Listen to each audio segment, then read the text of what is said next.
Hello everyone, this is Red Dude. Don't forget to drop a comment, it might be featured in the next video. Hotel staff of Reddit, what's the most NSFW moment you witnessed at your hotel? NSFW? I worked at a hotel in a resort town in Europe. One of the maids called me to a room for help because it has been the location of an extremely messy orgy from the touring ice show. The room was covered in bodily secretions and excreta, there were used condoms thrown everywhere, and half the furniture was busted. The poor maid was in tears, thinking she'd have to clean it. The hotel management called in a professional cleaning company who wore disposable suits, respirators and eye protection.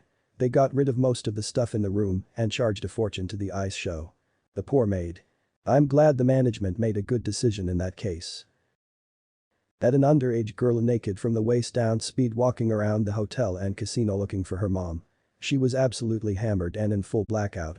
Me and another supervisor caught up to her just as she was getting into an elevator full of drunk dudes, telling her they would help her find her mom. Her mom was not at the casino and we never determined where she actually came from. Just appeared there, moving like a speed walker, naked except for a tank top. Orgy in the hot tub while children were playing in the indoor pool steps away. I had to break that up and throw them out. And deal with the numerous lengthy yet justified complaints about it. I'm working night shift as a receptionist and had my fair share of questionable encounters. One night a guy comes from outside and asks if he could use our restroom, it's located one floor down, and every time we let someone in at night, we kind of scan the person before letting them in, and I didn't. Had any crazy vibes from this dude. After about 20 to 25 minutes I got the feeling maybe everything wasn't okay and went downstairs. When approaching the bathrooms I could hear him inside the handicap toilet and the door was open a bit. He was on his knees with his pants down, masturbating and sucking on the door handle while watching porn on his phone. I yelled at him and asked what the hell he is doing, but could get in contact with him, so I grabbed a towel and threw it over his face to break line of sight. I told him to leave immediately or I would call the police. I went upstairs and after a few minutes he left the building. That one sticks out for me. I worked at the front desk of a large convention hotel, one of the big hotel brands. The lobby bar was right across the lobby from the front desk. One night as I was working the desk checking someone into their room, these two drunk guys in the bar got into a fight. They were really going at it, beating the shit out of each other, and they spilled out into the lobby. Then one guy picks up a bar stool, and just like in the movies, he crashed it down over the other guy's head. But unlike in the movies, the bar stool didn't splinter into pieces. It was solid wood, and he bashed the other guy hard. Other guy went down like a sack of potatoes, out cold, bleeding all over the place from a large headwind. I got to sit and watch as the cops and paramedics came, arrested them both, and patched up the one guy's busted head. Meanwhile, I still had guests checking in, wondering what kind of hotel they had booked. I worked front desk at a luxury hotel. One night the elevator doors opened and a completely naked woman stumbled out, covered in blood. It turned out that she was epileptic, had a seizure in the shower, fell, cut herself, exited her room and locked herself out. It was a truly terrifying 25 minutes of trying to piece together what had happened. Something similar happened to me, I'm a teacher, and I experienced a student having a seizure in the middle of drinking water. Happened a couple weeks ago, luckily he was fine. I suddenly stopped talking and rushed over to him to make sure he was okay and help him not fall out of his chair. All the other students were like WTF is going on. We then had a big chat about epilepsy and what to do if there are no adults around. A few years ago I had another student have seizure while we were outside. She suddenly grabbed me and it took me a moment to realize what was happening. I sort of held her up and gently put her down. It was winter and there was ice everywhere, she for sure would have smashed her head on the ground. I work overnights in a relatively small hotel and at least 6-7 days a week I hear people fucking loud as hell in their rooms. Half the rooms have a balcony that overlooks the lobby and those doors aren't soundproof at all. We had a man sleepwalk out of his room to the lobby, butt-ass nude. We had a woman show up in the lobby in her underwear. Her BF choked her out and stole her wallet with the room keys. And before I started here, there was a massive wedding that took place and later that night, the groom killed his bride and himself in their room. It progressively got worse. Night auditor here I've seen a lot. Multiple times I've had guests come to my desk completely naked because somehow they lock themselves out naked. This one always confuses me. But probably the most NSFW was a guest who had gotten violently ill. We're talking projectile vomit on every surface of the room, blood all over, feces, pee, everything was just destroyed. Obvious call to paramedics, but I can never unsee it. Did you ever find out what caused that guest to get so sick? So, they were a regular of ours, and this is when I was working the hotel in a casino. She found out she had some serious medical conditions but never elaborated on exactly what it was. To what I understand though, she is doing better. Honestly, no part of me wants to know. I knew this woman for years. I'd say she was in her late 60s or 70s, just a genuinely very sweet person and never had any other issues. I know it wasn't some kind of malicious thing. I'd hazard a guess the diarrhea was partly just fear of whatever was happening to her in that moment and only worsened by how sick she was. I was a night shift security guard for a motel right next to the biggest casino in my state. It was common for drug addicts to hang out around the property. One time this guy staying in a room did a little too much meth and had a freak out. He was running around the walkways naked. I had to ward him away from people's rooms so they wouldn't be disturbed. He ended up jumping off the second-story balcony and splatting on the pavement. He scampered up and hauled ass across the street into a car dealership. Not my problem anymore. I can just imagine you shooing him away and over a balcony. Go on, kid. When you said splatting on the pavement, I imagined something he definitely wouldn't have scampered up from. Meth is a hell of a drug. Many years ago worked at a very nice casino resort as a valet.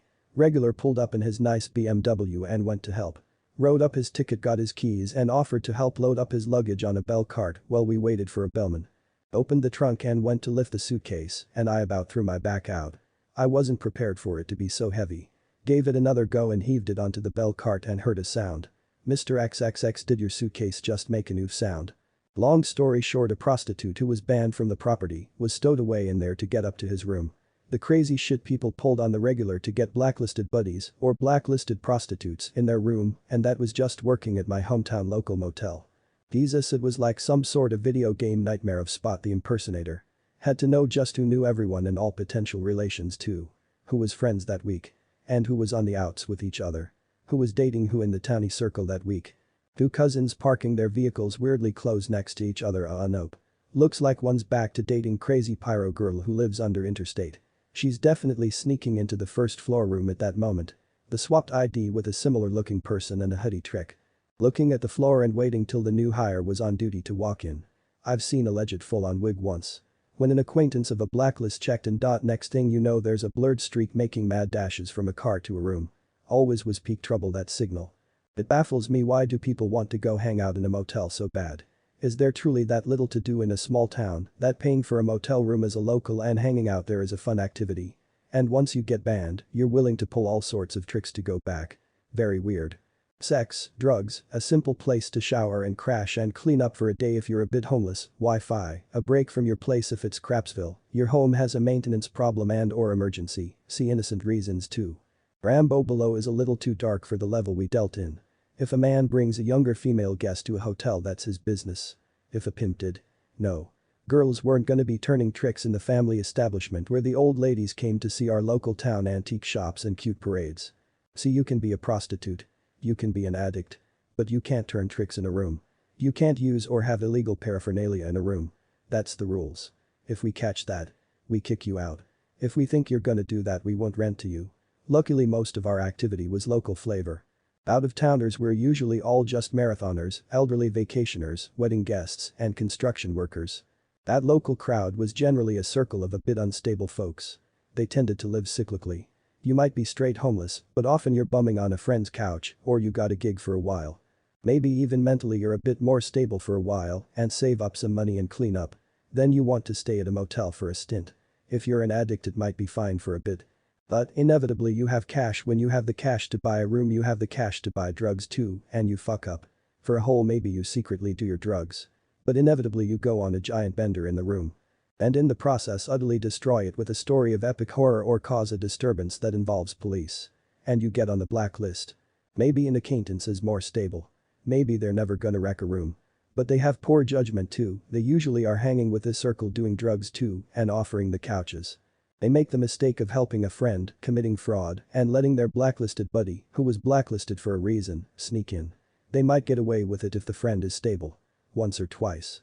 But then that friend fucks up again and causes a problem, or we caught them sneaking them in. Usually unfortunately we couldn't exactly rent to you now either. So now you are also blacklisted. Sometimes folks on the list truly cleaned up for a long stint. They'd want to stay in the extend stay portion in the low demand period at dirt low rates. Sometimes my boss and manager discussed it and let them. Sometimes it blew up. Sometimes it worked out. Sometimes it worked out for a really long time, then blew up, which was usually considered a success. And sometimes it just worked out permanently. Kind of an accidental low-income housing situation. This video's featured comment is by Mun the Gun. That honestly, sex and act of trying to get laid isn't all that worth the effort. Even the really good sex isn't all that worth the effort. So when some girls only have that to offer and think that that's all they'll need in life to offer, that the old belief that all men only ever want sex is a complete lie and you're gonna only attract pretty shallow dudes. Thank you for watching this video. If you liked it, consider checking out my other content.